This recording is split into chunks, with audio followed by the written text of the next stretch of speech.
Adventurous kids, explore with education and learning what a wild life is in the Everglades. I want to explore the Museum of Discovering Science.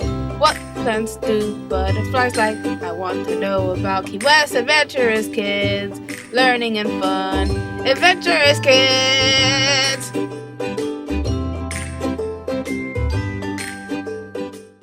Today, I'm going to be telling you about Greek mythology. So you might be asking yourself, what is mythology? You might be saying, I know what mythology is, they're myths.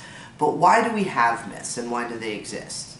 So most cultures have mythologies that are based in what would have been their religion at the time, right? And they exist because they explain things that they didn't have an explanation for. So think, if you can, go back thousands of years ago, not even hundreds of years ago, thousands of years ago, right? There's no phones, there's no computers, there's no technology, right? And all of a sudden there's a huge storm that destroys your home, takes lives from people in your village and floods the whole area. And you're going, well, for the past 40 days or 50 days or however long it was nice, now out of nowhere, terrible storms. People needed a reason to explain things like that. Not just storms, but other things. Why does farming work? Why is it that when we put a seed in the ground, it grows? We know now. We've advanced as humans and as people and as society and as culture. And we understand that these things happen, storms happen because of cool currents and warm currents that are going on over the ocean, right? We understand that when we plant things in the ground, they grow because that's the start of their life, right? They are in the soil, and with water, proper water, and rays from the sun, they grow. But people back then didn't know that, so they had what are called myths to explain them. So Greek mythology focuses specifically on ancient Greek culture, ancient Greek religion. There are many gods. A lot of our society now, today, is based on how Grecians lived their life before they were conquered by Rome, right? Greek and Rome mythology and terminology has made its way into what I would call our lexicon, things that we say, because they were really the first societies to, have democracy or gather as a culture, do these things that we consider civilized. What is and isn't civilized could be up for debate, but it's widely recognized that Greek and Roman culture first really civilized cultures. So let's get into the nitty-gritty of the Greek mythology. What did the Grecians in ancient times believe in? Well, they believed that there were these beings, so there were gods, there are creatures, there are these things called titans. Titans existed in Greek mythology before anything. And they are what created Earth and the oceans and the animals and everything around that we have. And then the Olympians are actually the children of the Titans who rose up to take over and made things better for humans and for the gods. So Greek gods, the big three. Zeus, the main guy, is the lightning god. He's the one who controls the skies with a lightning bolt. Hades, his brother, who controls the underworld, often painted nowadays as the villain, but back then he was just considered another one of the gods. They didn't see that as a bad place, because the underworld was also where you could go to be in peace. There were like two different roads, right? Hades controlled all of it. He didn't, however, like his brother Zeus, and did want the power. He did want to be the main guy. Zeus's second brother is Poseidon. You might know him as the god of the seas, right?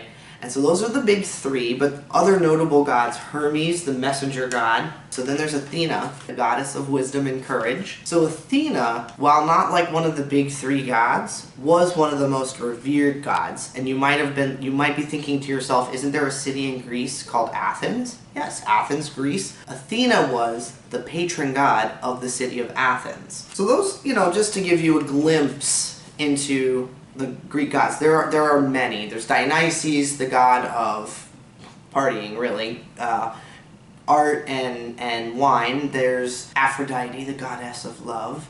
There's there's a whole bunch of them. You can go through. They have a god. If there's something you could be or do, there's a Greek god for it. Helios, the sun god. Which we have a heliocentric universe, meaning the Earth revolves around the sun. Remember, I said a lot of our lexicon, a lot of the words that we have today come from ancient Greek and ancient Roman culture. Helios is the god of the sun. He's the reason that sun rises in the morning, according to Greek mythology. So when we have helio in scientific terms and in Latin means sun. There's also a lot of creepy creatures. So we've got, probably the big one that most people know is Hydra, the snake the snake-like dragon with like 100 different heads, and if you chop one off, 3 more grow back in its place. Yikes spikes, no thank you. Cerberus, the 3-headed hound dog, and he is Hades' dog, and he kind of guards the underworld with Hades. And every depiction of him that I've ever seen has him real scary, but I love all dogs, so I think he's probably just a good boy. We have satyrs and centaurs. So satyrs and centaurs are half human, half animal. So satyrs are half human, half goat, and centaurs are half human, half horse. They often can guide the hero on his journey, usually, as he does a task for either approval from one of the gods or to appease like a king in a kingdom. And then probably one of the most famous Greek creatures of all, the Gorgon. And you're probably going, I don't know what a Gorgon is, but I bet you've heard of Medusa. And Medusa is a Gorgon. So a Gorgon is a lady who has snakes for hair, and if you look at her, she looks you in the eye, directly in the eye. This is important, directly in the eye. You turn to stone. Why is it important that it's directly in the eye? Well, Hercules, on his hero's journey, had to fight Medusa. Some of you are going, I thought it was Perseus. Perseus, if you are a fan of Percy Jackson and the Olympians, that's a different one. But he does the same exact strategy, right? Where he uses his shield and looks at her reflection to see where she is so that he can fight her, instead of looking at her directly in the eye so that he doesn't get turned to stone. And we get most of our knowledge of Greek mythology and all these creatures and all these wonderful stories from 2 major epic poems, the Iliad and the Odyssey.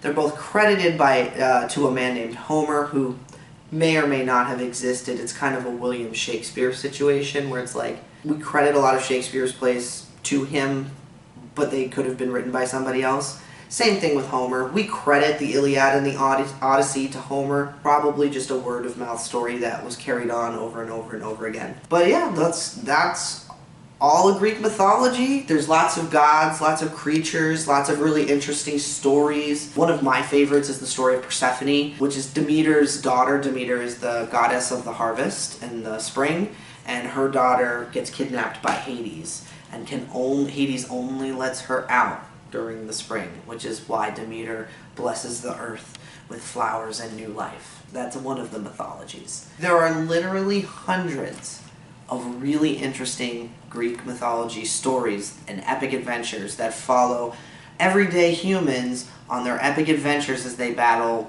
creatures like, Hydras, Cerberus, Gorgons, to, the gods and the goddesses messing and interfering with human life, to how they interact with the Titans and taking over, making sure that, the earth stays the way that it is, suitable for gods and humans. Thank you for watching this episode of Adventurous Kids. What did you learn today? Adventurous Kids! Adventurous Kids! What was the most interesting fact? Adventurous Kids! Adventurous Kids!